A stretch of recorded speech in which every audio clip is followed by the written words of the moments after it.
शुभ प्रभात sir. मुझे पता है कि इसमें कुछ ज़्यादा इम्पोर्टेंट बात नहीं लिख रही हूँ जो हमारे लिए काम की हो, लेकिन मेरा एक फ्रेंड मेरे पीछे पड़ गया है। नहीं, वो नहीं है, मामला एकदम अलग है। वैसा मामला एकदम नहीं है, बहुत रोचक सब है आगे कि आपके तो बहुत से लोग प्रशंसक हैं, लेकिन मेरा एक फ्रेंड है जो आपकी पूजा वैसे ही करता है जैसे मीराबाई कृष्ण की करती थी। ये एग्जाम्पल गलत दे देना कि मीरा और कृष्ण वाला, रहीम टाइप लिख देते अच्छा रहता, क्योंकि कोई लड़का है ना। आपके जैसे कपड़े पहनना, चश्मा लगाना, यहाँ तक कि आपके बात करने का तरीका भी नकल करता है। मैं आज तक आपसे कोई क्वेश्चन नहीं पूछी क्योंकि मेरे पास होता नहीं है। लेकिन जैसे ही मैं कोचिंग से छूटती हूँ और अपने फ्रेंड से मिलती हूँ, डेली का उसका क्वेश्चन होता है, सर से बात की, कुछ बात करना सर से।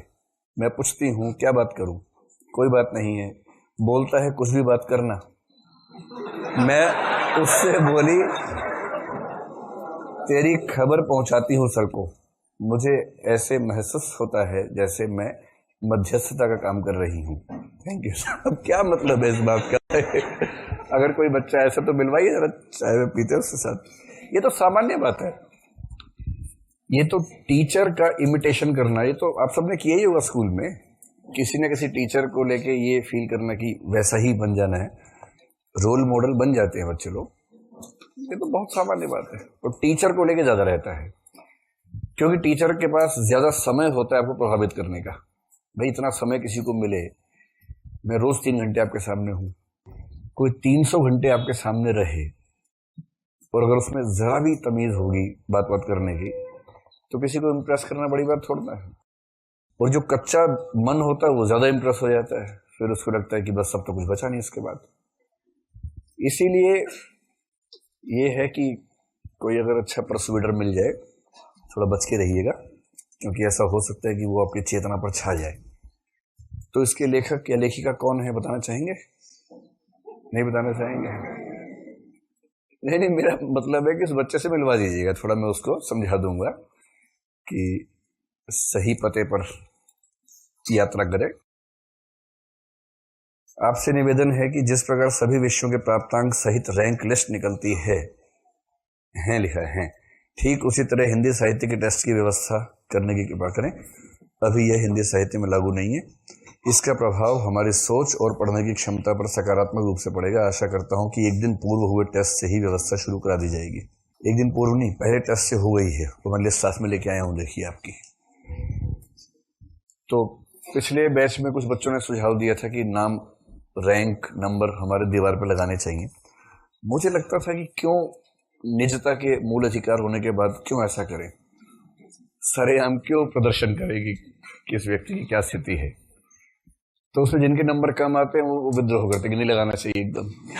क्यों लगा रहे हो भाई, एक तो नंबर कम आए, पहले हम दुखी हैं, ऊपर से आपने माखौल बना दिया हमारा। तो फिर एक बीच का रास्ता ही निकला कि ऊपर के कुछ बच्चों का नाम और रैंक लिख दें ताकि उनको खुशी और बाकियों को प्रेरणा मिल जाए, और बाकी बच्चों का नाम, रैंक, उनके अंक ना लिखें, केवल ये बता दें कि इस रेंज में इतने विद्यार्थी, इस रेंज में इतने विद्यार्थी हैं, ताकि उनको अपनी निजता और अनामिता का सुख मिले और अच्छे अंक लाने वाले बच्चों को मतलब प्रसिद्धि मिल जाए। 3-4 शब्द जल्दी से बताइए। पहला है चेतना प्रवाह शैली। क्या है इसका मतलब? क्या होता है? जैसे जैसे मन में विचार, अनुभूतियां आ रही हैं, वैसे वैसे उसको लिखते जाना। 4 शब्द हैं, ऐसे शब्द हैं कि बहुत मुश्किल नहीं है, कोई कोशिश करेगा तो बता ही देगा। तो यदि आप में से कोई हिम्मत करना चाहे तो हाथ खड़ा करें, देखें, मुश्किल नहीं है। ठीक है, उठिए। क्या नाम है आपका? कृष्णकांत विश्वकर्मा। बाप रे बाप, कितना लंबा शानदार नाम है। पहला शब्द है अन्योन्याश्रय। हाँ, यदि 2 व्यक्ति, 2 वस्तुएं एक दूसरे पर आधारित हों, अन्योन्याश्रय, यानी x और y है, x y पे टिका है, y x पे टिका है, तो इसको बोलते हैं अन्योन्याश्रय संबंध। एक तरफा ना हो, सिमेट्रिकल रिलेशनशिप अगर हो दो व्यक्तियों में तो अन्योन्याश्रय संबंध है। दूसरा शब्द है आत्म प्रवंचना।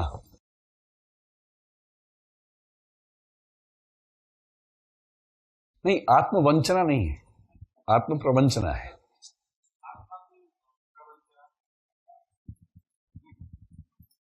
देखो, केवल संधि विच्छेद से अगर शब्दों का अर्थ निकल जाता सबका तो चिड़ियाघर में केवल चिड़िया रहती,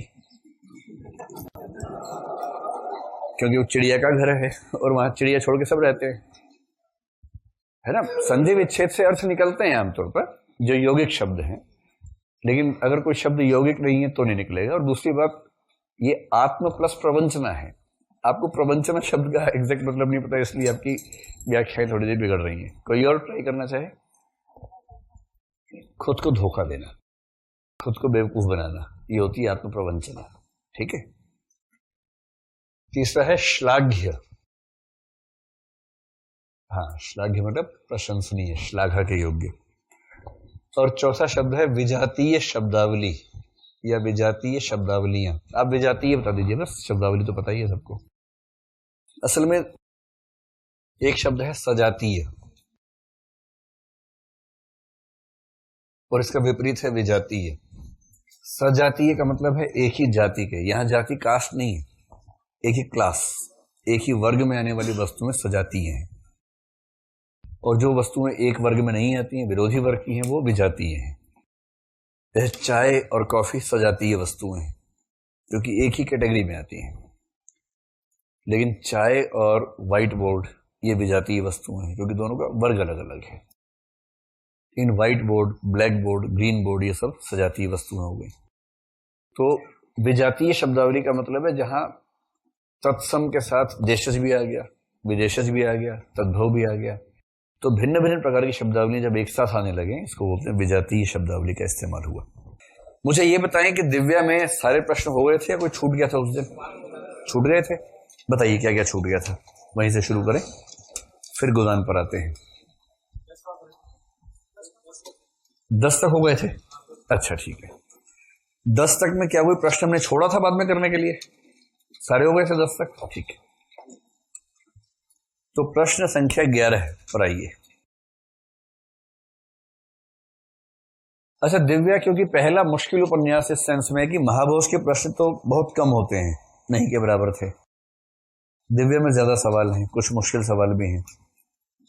तो दिव्या के जो सवाल मैंने उस दिन क्लास में करवाए थे, मैं कई प्रश्नों में कह रहा था कि ये ऐसे होगा वैसे होगा। आपने घर जाके महसूस किया कि हो पा रहे हैं या सिर्फ क्लास में ही हो रहे थे? घर जाके मौका नहीं मिला, समय नहीं मिला आप लोगों को? ठीक है।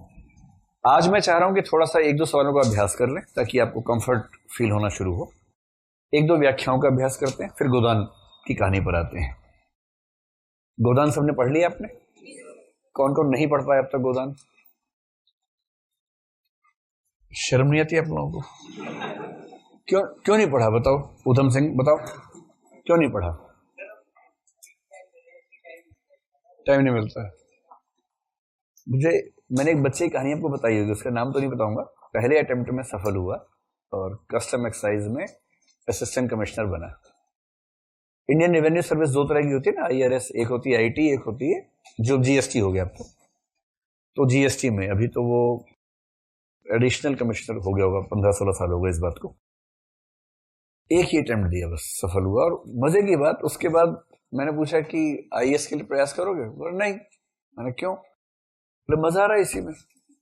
मैंने IAS होता है। बोले ठीक है, IRS होता है।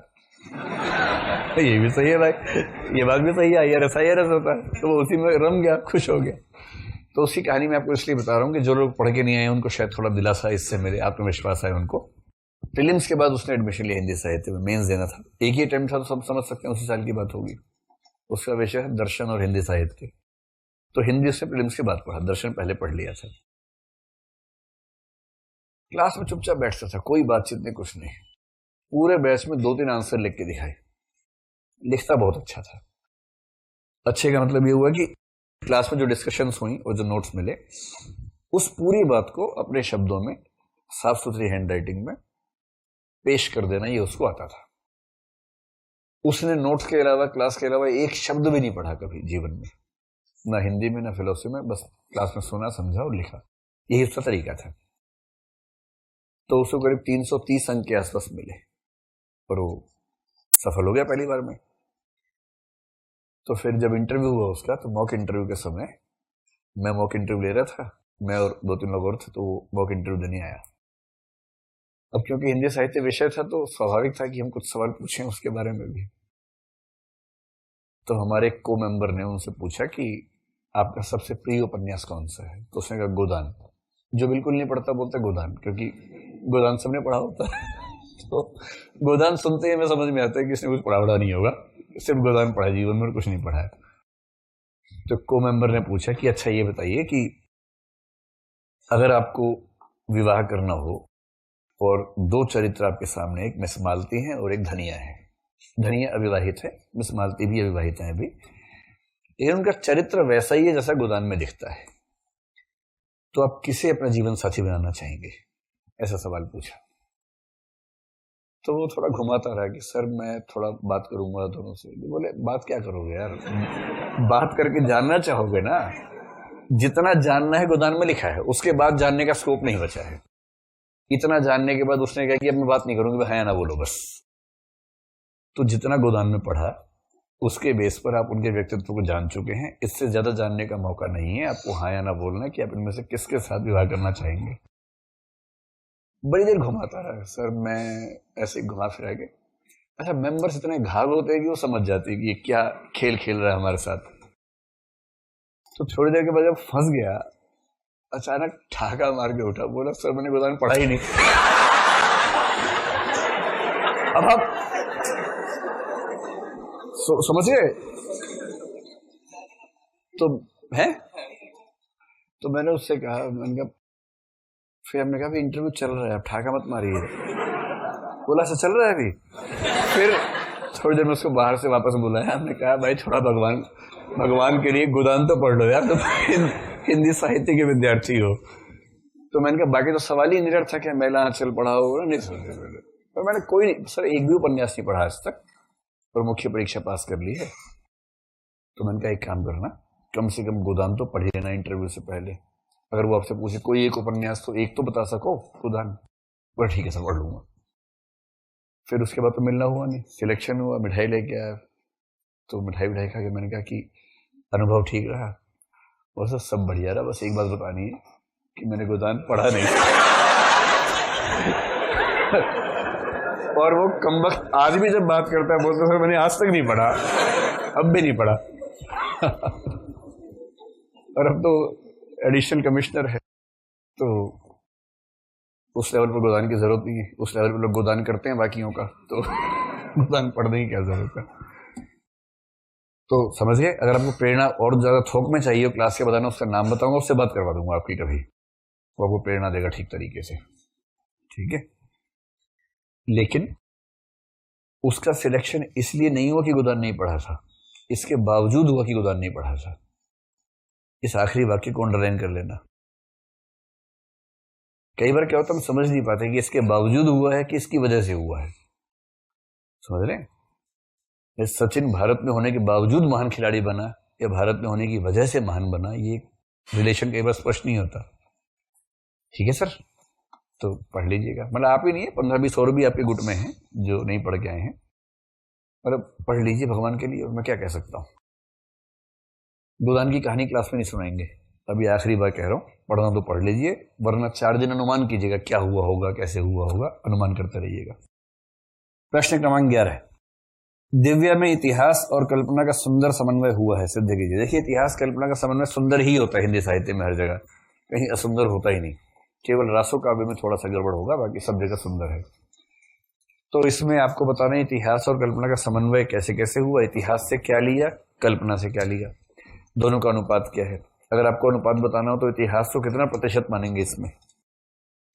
50, 70, 20? ठीक ठीक लगा लो, बताओ 10 या 2? चलिए जो मानना है, लेकिन आप ये स्पष्ट कर देंगे इतिहास से इन्होंने क्या लिया क्या नहीं लिया। क्या क्या लिया इतिहास से? केवल परिवेश लिया, और परिवेश को जीवंत करने के लिए क्या किया? स्थान वैसे के वैसे लिए। ऐतिहासिक चरित्रों को उपन्यास की कथा का हिस्सा नहीं बनाया, किंतु कथा के आसपास ले आए ताकि परिवेश प्रामाणिक लगे। शब्दावली वैसी रखी, राजनीतिक ढांचा वैसा रखा, सामाजिक ढांचा वैसा रखा। तो इतिहास का परिवेश पूरा लिया, लेकिन कहानी जो है पूरी की पूरी काल्पनिक है। और बता दीजिएगा कि ऐसा क्यों किया उन्होंने। आप थोड़ा सा ये भी जिक्र कर सकते हैं कि उन्होंने इतिहास का उल्लंघन नहीं किया जैसे रासो काव्य वाले करते हैं।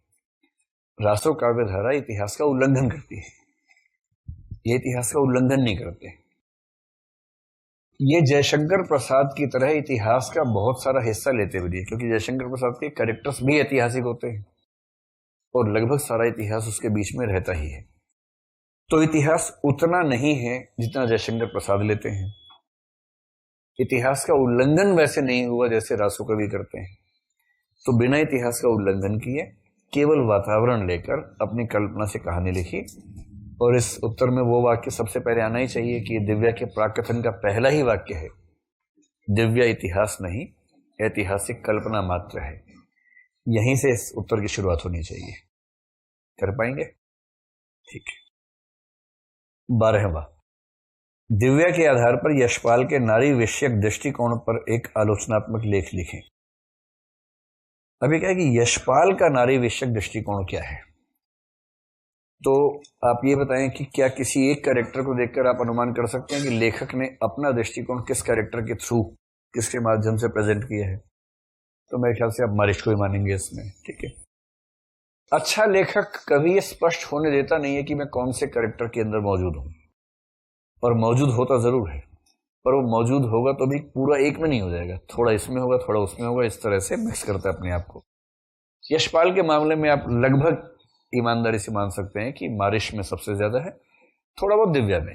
मारिश और दिव्या के माध्यम से यशपाल की नारी दृष्टि समझ में आती है। तो यशपाल की नारी दृष्टि किन दृष्टियों का विरोध करती है, एक तो आप ये बता दें। यशपाल की नारी दृष्टि नारी को भोग्य मानने का विरोध करती है। इसमें प्रेस्त को दे सकते हैं, माता वृक को दे सकते हैं। फिर यशपाल की नारी दृष्टि स्त्री को त्याज्य मानने का भी विरोध करती है। इसमें आप जो भंते टाइप के लोग हैं उन सबको ले लीजिए, भंते पृथुसेन तो हैं और स्थविर चिवुक हैं, उन सबका जिक्र कर दें। ये तो हो गया नकारात्मक पक्ष की यशपाल की नारी दृष्टि क्या नहीं मानती है। फिर आइए क्या मानती है। फिर आप मारिश को बेस बना के बताएं कि यशपाल की नारी दृष्टि में नारी एक व्यक्ति है जिसे स्वाधीनता मिलनी चाहिए, एक व्यक्ति के तौर पर वो अपने जीवन के निर्णय खुद कर सके, जो दिव्या के अंतिम निर्णय में दिखता है उसका जिक्र करें। पर आलोचनात्मक उत्तर लिखने के लिए थोड़ा बहुत नेगेटिव पॉइंट भी आना चाहिए। फिर आप ये भी कहें कि मारिश ने कुछ स्थानों पर स्त्री का जिक्र जिस रूप में किया है उस पर एक सवाल भी उठ सकता है। जैसे वो मूर्ति, आपको ध्यान है जो मूर्ति बनाई है मारिश ने, जो एक बहुत वैलिड सवाल इस क्लास में किसी विद्यार्थी ने उठाया भी था कि एक ऐसी मूर्ति जिसमें चेहरा नहीं है, उसमें केवल शरीर के बाकी अंग हैं, नारी को केवल उतने में ये कहना कि यह पूर्ण है, मैं नारी को इसी रूप में देखता समझता हूं, क्या इसका मतलब ये नहीं हुआ कि वो नारी को केवल एक शरीर के रूप में देखता है? तो आप कह सकते हैं कि उस प्रसंग के आधार पर यह आरोप लगाया जा सकता है कि यशपाल या उनका प्रतिनिधि चरित्र मारिश स्त्री को सिर्फ शरीर के रूप में देखता है। और उस बिंदु पर ऐसा लगता भी है कि यह बात स्वीकार करने योग्य नहीं है, किंतु अंत तक आते आते मारिश का नजरिया स्पष्ट होता है, तो हम कह सकते हैं कि वहां यशपाल ज्यादा सहज दिखे। तो आलोचना करनी है तो आप उस बिंदु को बेस बना के, लेकिन आलोचना बहुत मुखर होकर मत कीजिएगा, एक सांकेतिक तौर पर कि एक आलोचना ये हो सकती है, एक चुनाव इस पे हो सकता है। ठीक है। इसके बाद है दिव्या जीवन की आसक्ति की प्रतीक है, स्पष्ट कीजिए। आसक्ति क्या होती है? एक शब्द होता है अनासक्त, जिसका खूब प्रयोग किया महात्मा बुद्ध ने, अनासक्त कर्म, उसका विपरीत है आसक्त। हाँ, किसी के क्या है, मतलब किसी के प्रति बहुत मोहित हो जाना, वो आसक्ति है। किसी के बिना न रह पाना आसक्ति है। और अनासक्त वो है या निरासक्त वो है जो जीवन वैराग्य वाला है। अरे क्या रखा है इन सब चीजों में।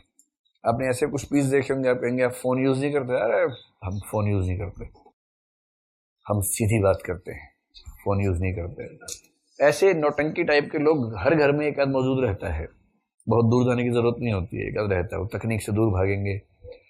आप उन्हें कहेंगे भाई ठीक से खाना तो खाना, नहीं, आदि नहीं होना है, स्वाद नहीं लगाना है।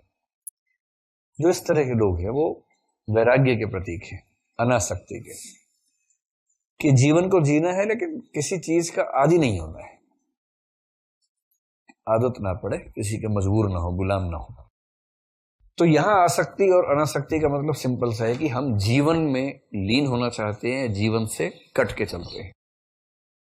देखिए 3 स्थितियां हो सकती हैं। आप में से कुछ बच्चे ऐसे होंगे जो जिनका मन करता होगा मौज मस्ती टाइप का, शाम होते ही भुजाएं फड़कने लगती होंगी कि जाना है, कहाँ जाना है पता नहीं, लेकिन जाना है। 2-4 दोस्तों को इकट्ठा किया, गए, बत्रा पे बैठे, गप्पे पे मारी, कुछ खाया पिया और उसके बाद लौट के आ गए। ये तो है आसक्ति वाले लोग कि कुछ करना है, चलो फिल्म देख के आते हैं, चलो कमला नगर चलते हैं, क्या करना है, मार्केट है, क्या खरीदोगे, पैसे तो है नहीं, तो खरीदे कौन जा रहा है, चलो बाहर दृश्य देखेंगे हम लोग। इधर देखा उधर देखा, किसी ने भाव दिया नहीं, लौट के आ गए और कह रहे कि हमारा आज का टाइम बढ़िया गुजर गया। ये है आसक्त लोग जो हर समय चाह रहे हैं कि जीवन रंगारंग होना चाहिए किसी तरह से। कुछ हैं जो आसक्त हैं किंतु अपनी आसक्ति को दबा के रखते हैं कि एग्जाम देना है, नहीं इस समय नहीं।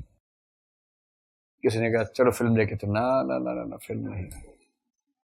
अपनी माँ की तस्वीर के सामने कसम खाए हैं जब तक आईएएस नहीं बनेंगे फिल्म नहीं देखेंगे। अब क्या इस पीस का आप क्या करेंगे, सब मन करता है फिल्म देखने का, अगर उसके बाद जितनी तुम देख रहे हो ना बेटा, वो सारी 2-2 बार देखेंगे हम बाद में। एक बार आईएएस बनने दो, 2-2 बार देखेंगे, रिवाइज भी करेंगे उसको, लेकिन अभी नहीं। फिर किसी से बात करके अच्छा लग रहा है, मन में भाव आ रहा है, नहीं अभी नहीं, कल से सीट चेंज कर लो भाई ना। बैठना ही नहीं आसपास, दूर, जहां से किसी कोण पर भी नजर ना आए व्यक्ति, बैठना ही नहीं आसपास, कुछ भी हो जाए। फोन नंबर चला गया, नंबर ही चेंज करो आज ही, ब्लॉक करो, बिना याद किए, बिना लिखे कागज पे ब्लॉक करो उसको। ये वो है जो अंदर से आ सकते हैं लेकिन डरते हैं कि कहीं इस चक्कर में ऐसा ना हो कि जीवन की सफलताएं हाथ से निकल जाएं। ऐसा संप्रदाय ठीक ठाक साइज का होता है इस क्लास रूम में। तीसरे वो हैं जो मन के स्तर पे ही निर्जीव टाइप के लोग हैं। उनसे बोले चलो फिल्म देखने चलो, नहीं क्या करेंगे फिल्म, क्या एग्जाम की तैयारी, नहीं तैयारी भी नहीं कर रहे हैं, ऐसा क्या है, तैयारी क्या करनी है, नहीं तो फिर फिल्म देखने में क्या ना, अच्छा नहीं होता फिल्म देखना। क्यों अच्छा नहीं होता, अरे बिगड़ जाते हैं बच्चे। अरे बच्चे बिगड़ते हैं ना, तुम अपनी उम्र तो देखो भाई। नहीं नहीं नहीं, ये सब ठीक नहीं है, आप भी मत देखिए, अच्छी बात नहीं है। अच्छा चलो थोड़ा बतरा बतरा चाय पी, ना ना ना ना, क्यों जाएंगे ना, ठीक है गजल सुन रहे हैं, ठीक है। तो ये वाला जो तीसरा पीस है ना, ये अनासक्ति वाला पीस है। इसको जीवन में रुचि नहीं है।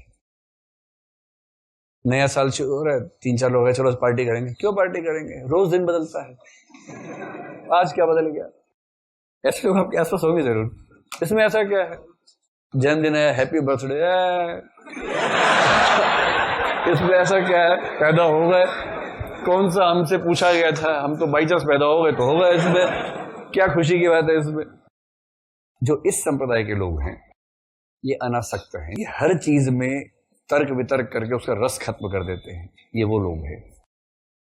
मैक्स वेबर ने इन्हीं के बारे में कहा था कि ज्ञान जितना बढ़ा है जीवन का रस उतना ही कम हो गया है। हमारे पेरेंट्स को, उनके पेरेंट्स को चंद्रमा क्या है, उपग्रह है कि ग्रह है, उसमें गड्ढे हैं कि नहीं है, कुछ नहीं पता था, तो चंदा मामा था वो। अब जब से साइंस पढ़ ली, मामा भी नहीं कह सकते उसको। तो मैक्स वेबर ने कहा कि जितना हम पढ़ते जा रहे हैं उतना ही जीवन का रस खत्म होता जा रहा है, तो वो अनासक्त है। तो अब बताइए, प्रश्न का भाव समझ में आ रहा है। दिव्या जीवन आ गया, जीवन की आसक्ति का प्रतीक है या की प्रतीक है। तो क्या दिव्या उपन्यास में हम 3 स्टेजेस में देखें दिव्या का जो जीवन है, एक तो है जब वो दिव्या ही थी, बाद में वो क्या हो गई थी, दारा नाम इन्होंने तो ठीक रखा, दारा सिंह ने ठीक नहीं रखा। बाद में दारा पढ़ते दारा सिंह ध्यान आता है दिमाग में, वो छवि बड़ा कंफ्यूजन सा होने लगता है। पर दारा सिंह तो बाद के व्यक्ति हैं, तो पहले का नाम था। और बाद में क्या हो गई थी, अंशुमाला, अंशुमाला नहीं अंशुमाला। और अंशुमाला के बाद अंत में फिर से वो दिव्या हो गई। ये 4 स्टेजेस हैं। इस प्रश्न में आपको इन 4 स्टेजेस को ध्यान रख के बात करनी होगी।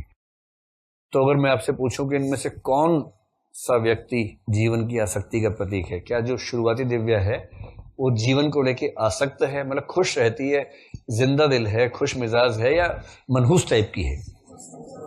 आप समझ रहे हैं, जो अनासक्त है मनहूस टाइप का इंसान होता है बेसिकली। इतना मनहूस की खुद तो रहता ही है मनहूस, बाकियों को भी मनहूस करता रहता है। ऐसे जो लोग हैं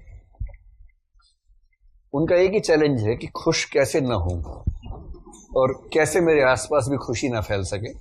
जो ऐसे लोग होते हैं, तो दिव्या खुश मिजाज है तो हम कहेंगे कि आसक्ति की प्रतीक है, कोई दिक्कत नहीं है। और इसमें आप एग्जाम्पल दे सकते हो, नृत्य करती है, गीत गाती है, खुश रहती है, लोगों से बातचीत करती है, कला केंद्र में जाती है, पृथु सेन से उसका प्रेम संबंध है। सब चीजें क्या बता रही है, जीवन में आसक्त है, खुश है। लेकिन जब कोई प्रेम के जीवन में चल रहा है कि किसी से प्रेम हुआ है, वो भी शुरुआती प्रेम है, वो तो जीवन की आसक्ति का चरम स्तर है। उस समय तो हर चीज अच्छी लग रही होती है। मक्खी भी आती तो लोग उससे बात करने लगते हैं, हे मक्खी तुम कितनी खुश रहती हो, क्योंकि उस समय उनका जीवन उस मोड़ पे है, आसक्ति के मोड़ में है। अब फिर वो बन गई दारा। जब एक स्लेव मतलब वो दासी है, तो दारा के जीवन में आसक्ति है या अनासक्ति का भाव है? अनासक्ति मेरे ख्याल से कहना गलत है, क्योंकि वो अपने बच्चे को बचाने के लिए हर संभव प्रयास कर रही है। और अपने बच्चे को बचाना, उसको आप कह सकते हैं कि एक माँ वाले भाव में आसक्ति उसमें दिख सकती है, लेकिन व्यक्तिगत सुख के प्रति आसक्ति का भाव वहां पर कम है। तो अब थोड़ा सा अंतर कर दें कि व्यक्तिगत आसक्ति शायद कम है, लेकिन मातृत्व वाले भाव से आसक्ति कि मेरे बच्चे का जीवन बचे, जीवन अच्छा हो, वो उसमें प्रबल है। और आसक्ति का मतलब सिर्फ ये थोड़ा ना कि व्यक्ति हमेशा डांस करता रहे और अच्छा खाना खाता रहे या उन सब चीजों में शामिल हो। माँ के रूप में भी हो सकता है, बाप के रूप में भी हो सकता है। कोई पिता अपने बच्चे को बहुत सफल बनाने के लिए एड़ी चोटी का जोर लगाए हुए, रात दिन उसी पे लगा हुआ है, तो भी आसक्ति है। बस आसक्ति का रूप थोड़ा सा बदल गया है। अंशुमाला के तौर पर जब उसके बच्चे की मौत हो गई शाकुल की, उसके बाद लगता है कि वो अनासक्त है।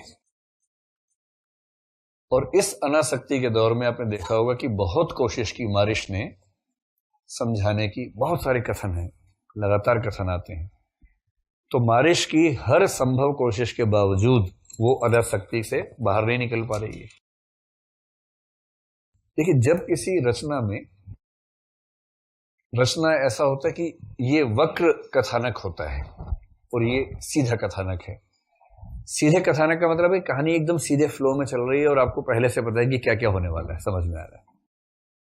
वक्र कथानक का मतलब है कहानी यहां चलेगी, फिर यहां घूम गई, फिर यहां चलेगी, फिर यहां चलेगी। पश्चिम का स्टैंडर्ड ये है वक्र वाला। भारत में कुछ लोग कह देंगे सरल कथानक ज्यादा अच्छा मानते हैं। नाटक में सब बातें पढ़ेंगे विस्तार में।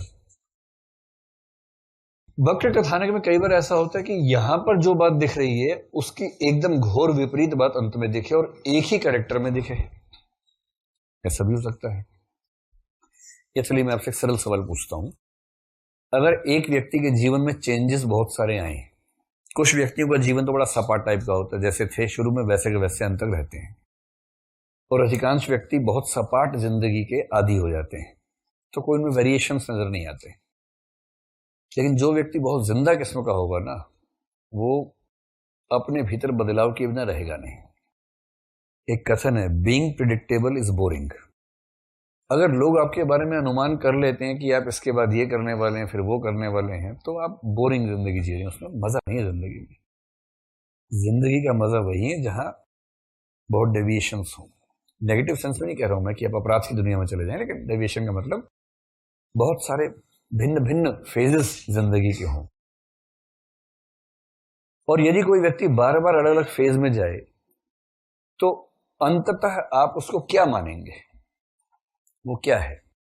जैसे आप में से कुछ लोग हैं साइंस में बहुत अच्छे थे, मैथ्स में बहुत अच्छे थे, इंजीनियर बनेंगे, बन गए इंजीनियर। इंजीनियर बनने के बाद समझ में आया कि मजा नहीं आ रहा इसमें तो यार, खाली मशीनें देखनी पड़ती सुबह से रात तक। नहीं, ये सब नहीं करेंगे। क्या करेंगे? हम साहित्य पढ़ेंगे। साहित्य पढ़ा, अब क्या करेंगे?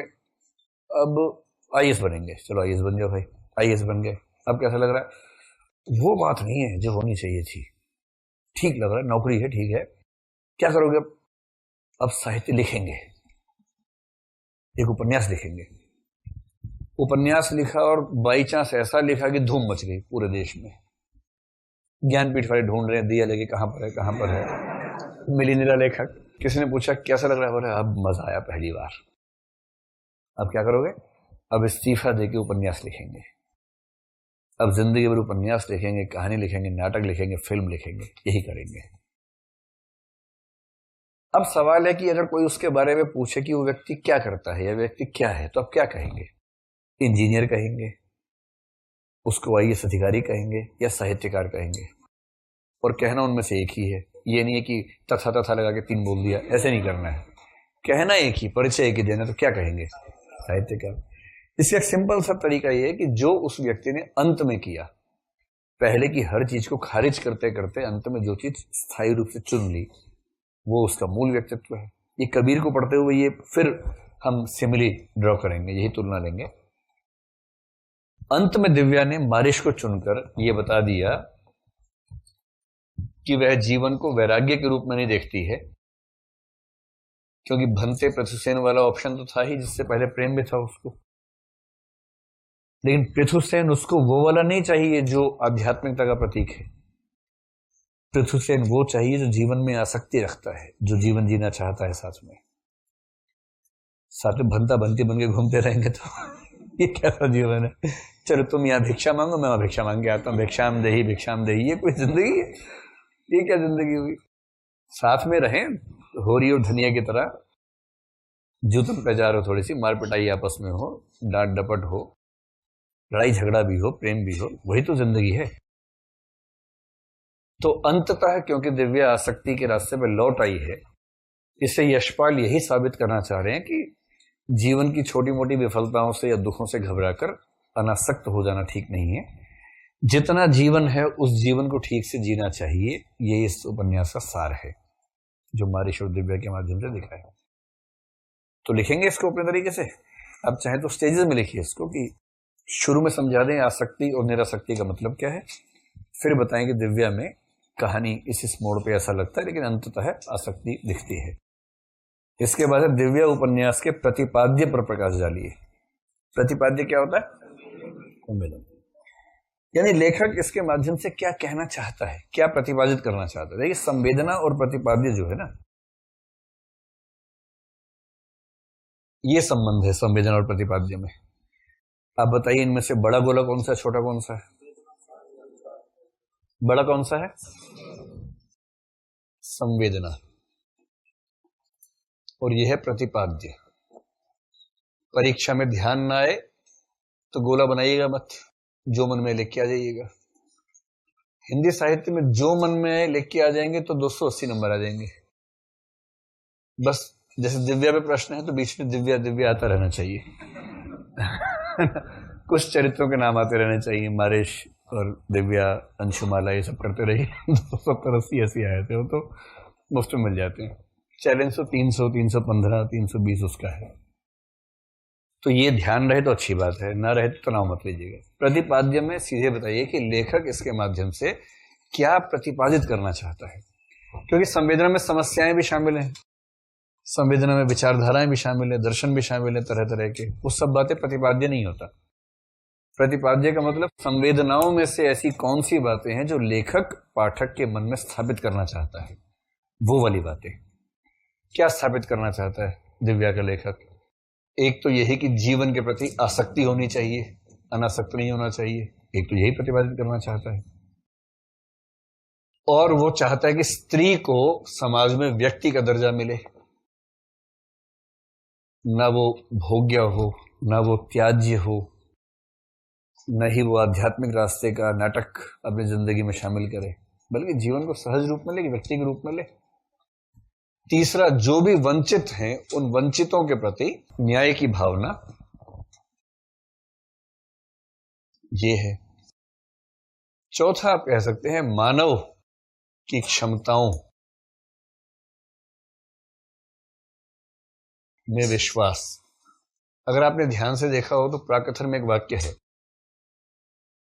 अपने द्वारा निर्मित सामाजिक परिस्थितियों के सामने मनुष्य झुकता है और खुद ही उन्हें बदल भी देता है। तो खुद ही उन्हें बदल भी देता है, ये इस उपन्यास का की पॉइंट है जो लेखक कहना चाह रहा है। तो यही दो चार बातें बताइए अपनी भाषा में, और जिक्र कर दीजिए कि मार्क्सवादी हैं, मानववादी हैं, तो स्वाभाविक रूप से वो चाहते हैं कि परिवर्तन दिखे। और चित्रलेखा मृणाल से तुलना जो आपके नोट्स में दी है,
अगला है यशपाल की साम्यवादी चेतना दिव्य उपन्यास में किस प्रकार प्रतिफलित हुई है, उदाहरण स्पष्ट कीजिए।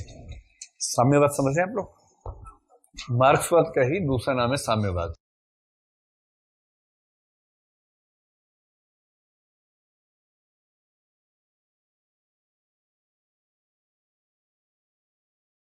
दरअसल साम्यवाद एक अवस्था है जो मार्क्सवाद का ड्रीम प्रोजेक्ट है कि अंतिम रूप से क्या होगा, पूंजीवाद की क्रांति होगी, फिर समाजवाद आएगा, सर्वहारा की तानाशाही होगी, और उसके एक लंबे समय के बाद, संक्रमण काल के बाद, जब राज्य समाप्त हो जाएगा, उस अवस्था का नाम है साम्यवाद या कम्युनिज्म। साम्यवाद तो दुनिया में आया नहीं कहीं, लेकिन साम्यवाद का सपना है, और इस सपने के आधार पर कुछ लोग मार्क्सवाद को साम्यवाद भी कह देते हैं। ठीक है, जैसे गांधीवाद, अराजकतावाद। गांधीवाद किस में विश्वास रखता है? अराजकता। अराजक मतलब राज्य नहीं होना चाहिए, तो आदर्श के हिसाब से आप उसको अराजकतावाद कह लीजिए, व्यक्तिवाद कह लीजिए, गांधीवाद को प्रस्तावक के नाम से गांधीवाद कह देंगे। ऐसी प्रस्तावक के नाम से मार्क्सवाद है और आदर्श के हिसाब से साम्यवाद है। इस पर तो पूरा एक उत्तर आपको मिला ही होगा पढ़ने के लिए कि मार्क्सवाद कहाँ कहाँ दिखता है। तो वैसे अगर कोई पूछे कहाँ कहाँ दिखता है, क्या बताएंगे? मार्क्सवाद का पहला तेवर क्या होता है? सिर्फ इहलोक में विश्वास, भौतिकवादी है, वो मारिश में भी दिखता है, और प्रबुद्ध शर्मा के कुछ कथनों में भी ऐसा भाव नजर आता है। मार्क्सवाद का दूसरा स्टैंड पॉइंट क्या है? जितने भी वंचित वर्ग हैं, वंचित व्यक्ति हैं, उनके प्रति संवेदना का भाव रहता है। तो इसमें स्त्री हो या फिर वो दास हो या बाकी जो वंचित वर्ग है, उनके प्रति भाव दिखता है। तीसरा, राज्य अनिवार्यतः शोषण का उपकरण है। इतने समय तक न्याय देने के बाद मैं यही समझ पाया हूं कि न्याय व्यवस्था के अधीन है, ऐसे कथन उसमें आ रहे हैं। और एक शब्द मैंने आपके सामने जिक्र किया होगा, जब भी मार्क्सवाद पर आए तो इस शब्द को आप ले सकते हैं, प्रैक्सिस। प्रैक्सिस का मतलब केवल समस्याओं पर बात नहीं करनी है, समस्याओं को सुलझाना भी है, चीजों को ठीक भी कर देना है। और क्योंकि यशपाल प्रैक्सिस की मानसिकता से युक्त है, इसलिए उनके उपन्यास की केंद्रीय चरित्र दिव्या मृणाल और चित्रलेखा की तरह परिस्थितियों से हार नहीं मानती है। वो अंततः अपने व्यक्तित्व के बलबूते परिस्थितियों को झुकाती है, अपना रास्ता खुद चुनती है, क्रांति करती है। ये भाव कहां से आ रहा है? प्रैक्सिस का भाव है। क्या बौद्धकालीन उपन्यास से मार्क्सवाद को सीधे सीधे अप्लाई करना संभव था? तो नहीं था, है ना। मार्क्सवाद तो 1917 में पहली बार दुनिया में लागू हुआ, सोवियत संघ में। सैद्धांतिक तौर पर देखें तो 19वीं सेंचुरी में 1848 में लागू हुआ कुछ क्रांतियों में। मार्क्स खुद 1818 में पैदा हुआ, और ये बौद्धकालीन उपन्यास से मार्क्सवाद कहां से आ जाएगा? आ ही नहीं सकता है। पर मार्क्सवाद के जो मूल सिद्धांत हैं उन सिद्धांतों को बौद्ध काल की परिस्थितियों में अप्लाई किया जा सकता है और ये कोई भी कर सकता है। तो यशपाल ने यही किया, वो ठीक से निभाया। अच्छा, क्या ये कह सकते हैं कि मार्क्सवाद का ऐसा असर है कि उपन्यास का ढांचा बिगाड़ दिया हो, थोप दिया हो? ऐसा आमतौर पर नहीं है, ये अच्छी बात है। अंतिम है, दिव्या उपन्यास में दिव्या का संघर्ष परिस्थितियों की देन है अथवा उसका अपना चुनाव। उपन्यास की मूल संवेदना को स्पष्ट करते हुए उक्त समस्या पर विचार करें। तो दिव्या का संघर्ष परिस्थितियों की देन है अथवा उसका अपना चुनाव, क्या मतलब हुआ इसका बताइए? आपको क्या लगता है किसका है? अपना चुनाव है। अपना चुनाव कैसे है, जरा समझाइए। जो उसका संघर्ष है परिस्थितियों ने दिया, कुछ पॉइंट सोच के बनाते हैं इसका उत्तर। परिस्थितियों द्वारा प्रदत्त है संघर्ष, एक तो इसकी व्याख्या ये हो सकती है, ठीक है। दूसरा हो सकता है अपना चुनाव।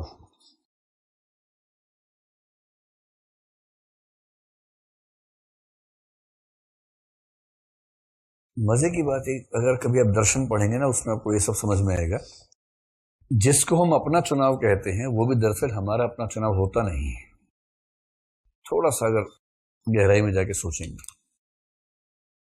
जैसे आईएएस बनना है, उसे एग्जाम देना, ये आपका अपना चुनाव है या परिस्थितियों ने करवाया आपसे फैसला? अपना चुनाव है। कितने लोगों का अपना चुनाव है? आपने साथ खड़ा कर लें। बहुत बढ़िया, वेरी गुड। इसका एक संभव उत्तर यह भी है कि आप में से किसी का भी अपना चुनाव नहीं है। एक संभव उत्तर ये, आप माने या ना माने, आपकी चॉइस है। और ये साबित मैं कर सकता हूं भी, जिन्होंने हाथ खड़ा किया उनको बुरा लगेगा, लेकिन साबित अभी भी हो सकता है। ये बड़ी बात नहीं है साबित होना। कर दें, अभी कर दें? ऐसे नहीं मानोगे? अच्छा, चलो 2-3 लोग हाथ खड़ा करें जिनका अपना चुनाव है, जरा उनसे थोड़ा पूछ के बात कर लेते हैं।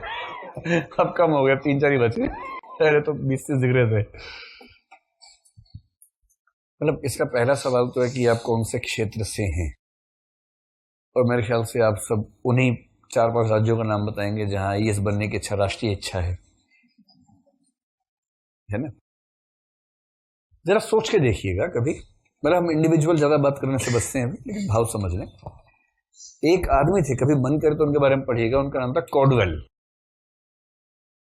इस मामले में कॉडवेल के तर्क बहुत शानदार हैं। कॉडवेल मार्क्सिस्ट आदमी थे, मार्क्सिस्ट सोशलिस्ट थे। सोशलिज्म का एक रूप मार्क्सिज्म होता है। और एक व्यक्ति का नाम सुना होगा आपने, बर्ट्रैंड रसेल।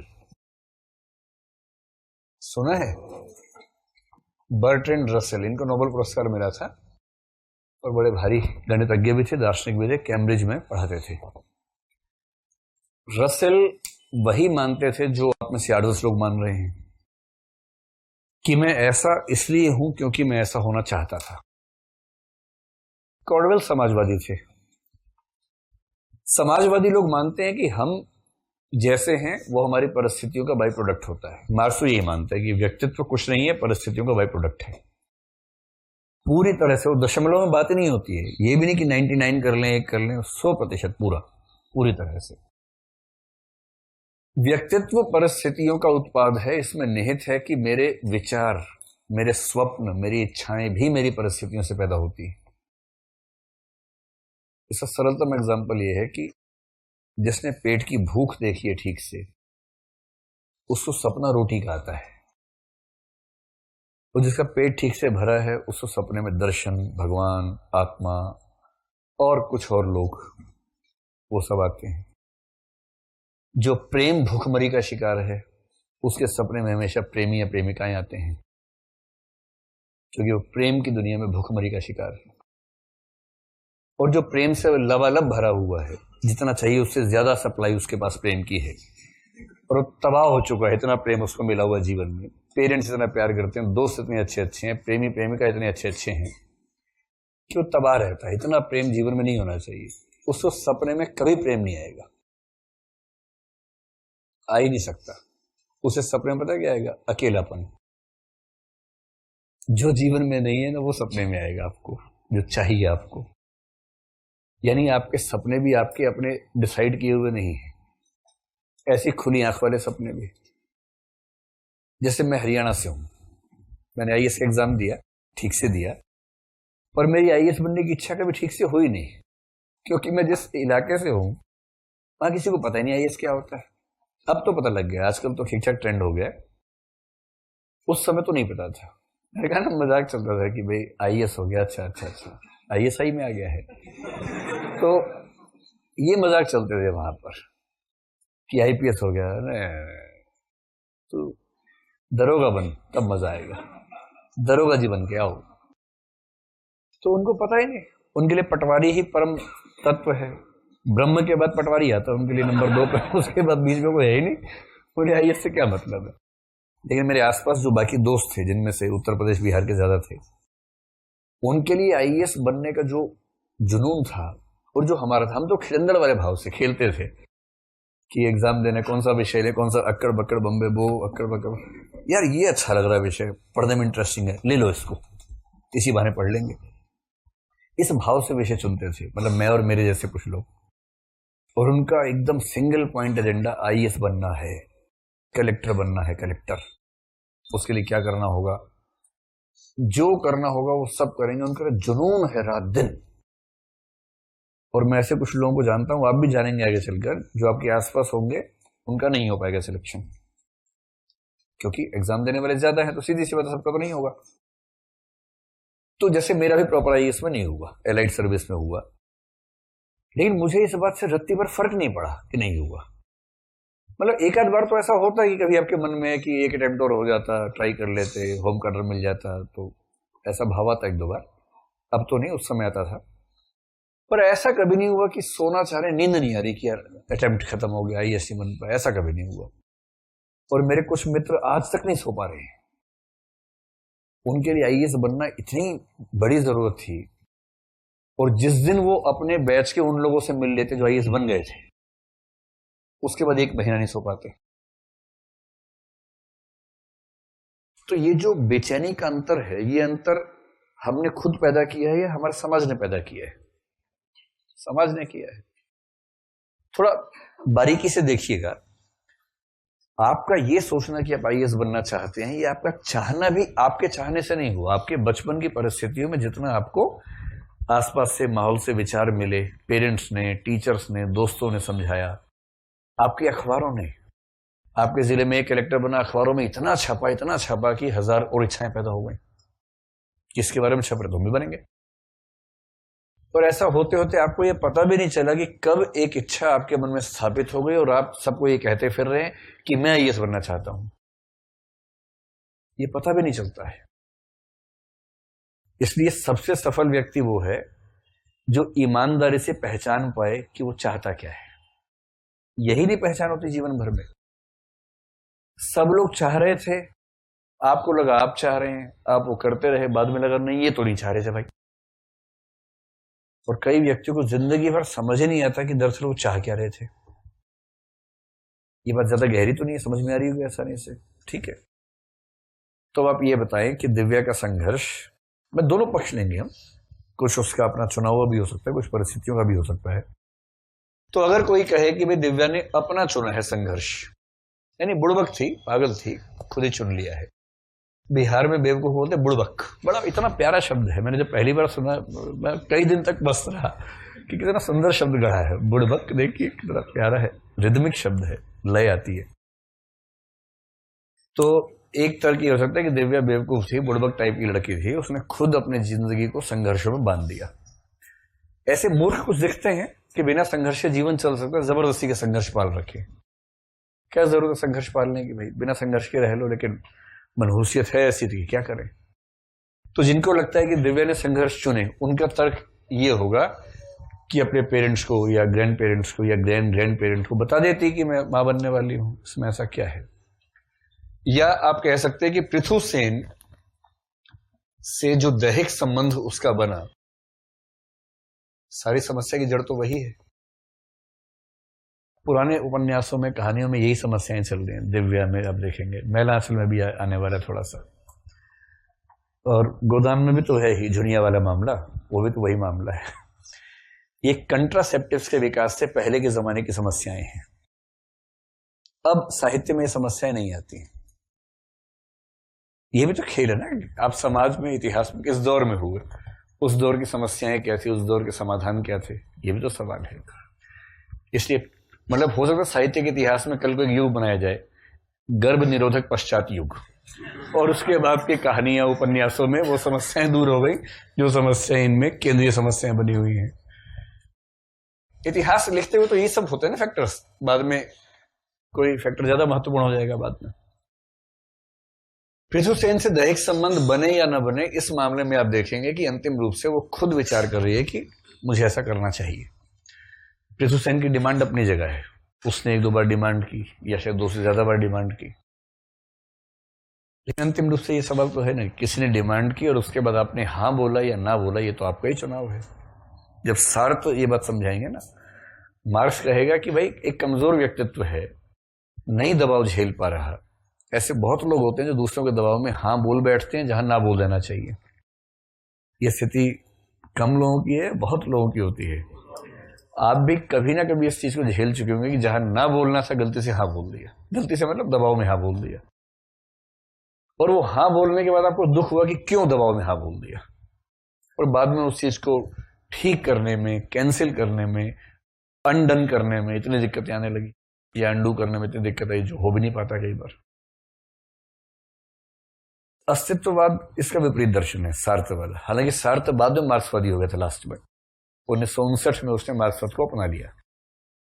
सार्थ कह रहा है कि व्यक्ति होने का एकमात्र मतलब है स्वतंत्र होना, जो स्वतंत्र नहीं है वस्तु है, और स्वतंत्र होने का एकमात्र मतलब है अपने हित में अपनी अंतरात्मा से सुसंगत निर्णय करना। वही निर्णय जिसके लिए आपकी अंतरात्मा गवाही देती है, अगर आपने वो निर्णय किया है तो आप स्वतंत्र हैं। और यदि आपने अपनी अंतरात्मा के विरुद्ध किसी भी लालच, किसी भी भय की वजह से कोई निर्णय किया है तो आप वस्तु हैं। स्वतंत्र होने का अकेला मतलब है अपनी अंतरात्मा के हिसाब से फैसले करना, बस। और जब आपके पास विकल्प होते हैं ना, तो जैसे 5 विकल्प हैं, एक छठा विकल्प भी है, छठा विकल्प है फैसला न करना। तो सार्थ बड़ा खूबसूरत बात करता है कि निर्णय न करना भी एक निर्णय है, और वो है समस्या को टालने का निर्णय। जब आपके सामने समस्या है पर टल सकती है, हम लोग क्या करते हैं, टाल देते हैं कि छोड़ो बाद में देखेंगे। निर्णय न करना भी एक निर्णय है, जो दरअसल समस्या को टालने का निर्णय है, जो व्यक्ति ने होशो हवास में किया है। इसलिए यदि समस्या गहरी होगी तो उसकी जिम्मेदारी उसी पे आएगी, क्योंकि उसने ही यह निर्णय किया था कि बाद में देखेंगे। उसकी चिंतन प्रक्रिया इस तरह की है। तो पृथुसेन ने डिमांड की समझ में आ गया, लेकिन इसके पास हाँ बोलने का निर्णय भी था, विकल्प भी था, ना बोलने का भी था। अगर उसने पृथुसेन की इमोशनल डिमांड्स में, इमोशनल ब्लैकमेलिंग कह लीजिए, उसके दबाव में आकर हाँ बोल दिया, तो इसका मतलब यह है कि ये दिव्या ने, भाई दिव्या जिस उम्र में है उसको ये तो पता ही रहा होगा कि दैहिक संबंध होने पर यह खतरा है कि वो गर्भवती हो सकती है। उसको ये भी पता है कि उसका प्रेमी युद्ध में जा रहा है जिसमें ठीक ठाक संभावना है कि मर सकता है। इन दोनों प्रोबेबिलिटीज को मिक्स कर लें अगर, तो ये प्रोबेबिलिटी उसको समझ में आ रही होगी कि ऐसा होने पर एक सीमित संभावना ये बनती है कि मैं गर्भवती हो जाऊं और मेरे गर्भस्थ बच्चे का पिता उसको नाम देने के लिए मौजूद ना हो, शायद उसकी मौत ही हो जाए। यही हुआ कि उसने खतरे को उतना महत्व नहीं दिया, और उसने उस समय के अपने सुख से ज्यादा ये भाव कि पृथुसेन को निरर्थकता का एहसास ना हो, उसको महत्व दिया। पर निर्णय तो सोच समझ के ही किया है, हवाई निर्णय तो है नहीं। तो आप कह सकते हैं कि भाई उसने ऐसा चुनाव किया। फिर दूसरा चुनाव क्या है? दूसरा चुनाव यह है कि जब ऐसी स्थिति आ ही गई तो सीधे भाग जाने से अच्छा हो सकता था कि एक बार कम से कम अपने घर में बता के देखती। जब देव शर्मा जैसा व्यक्ति है उसके घर में, जिससे उम्मीद की जा सकती है कि वो समझदार व्यक्ति है, शायद कुछ बेहतर रास्ता सुझा देता। तो घर में नहीं बताने का निर्णय और घर से या घर को छोड़ देने का निर्णय, ये निर्णय भी उसका अपना ही है। ये जरूर है कि प्रिसिशन से मिलना चाह रही है, मिल नहीं पा रही है। अब उसमें हम ये नहीं कह सकते बाहर खड़े होकर चिल्ला सकती थी जोर जोर से, वो सब तो हम नहीं कहेंगे क्योंकि उस माहौल में शायद वो संभव ना हो। पर अगर वो घर में बताती तो देव शर्मा बात करते, प्रेस से बात करते, पृथु सेन से बात करते, सामाजिक बदनामी का भय उनको भी दिखाते। ऐसा थोड़ा ना कि भय सिर्फ इन पे आएगा। और अगर प्रेस को ये पता लग जाए कि उसके बेटे पर, दास पुत्र पे, यह आरोप लगने वाला है कि उसने अपने इलाके के सबसे ऊंचे परिवार की लड़की के साथ ऐसा किया और उसे कहीं का नहीं छोड़ा है, मतलब सामाजिक रूप से उसकी स्थिति खराब कर दी है, तो क्या प्रेस इस दबाव को झेल लेता? शायद वो दबाव में आता, कोई रास्ता निकालता। प्रेस को तो हर रास्ता निकाल सकता है, एक और निकाल लेता। पर